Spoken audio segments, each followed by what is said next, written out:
Hello viewers, আসসালামু আলাইকুম। আজকে চলে আসলাম ফেনী জেলার ছাগলনাইয়া উপজেলায় আমার গ্রামে। তো ঢাকা থেকে যখন বাড়িতে ঢুকি, ঢোকা অবস্থায় এইসব ফসল দেখে আমি খুবই মুগ্ধ। আসলে চাষাবাদ আমার কাছে খুবই ভালো লাগে। চাষাবাদ যখন বাবা থাকা অবস্থায় আমাদের প্রচুর পরিমাণ ধান ছিল বা অন্যান্য ফসল ছিল।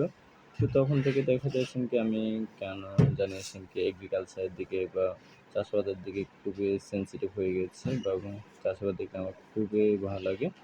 তো দেখেন, এবার আপনারা জানেন যে ফেনীতে প্রচুর পরিমাণ বন্যা হয়েছে। বন্যার পরবর্তী সময়েও আলহামদুলিল্লাহ এত পরিমাণ দান হয়েছে, এতে জমির মালিক এবং কৃষকরা খুবই খুশি এই ধান পেয়ে।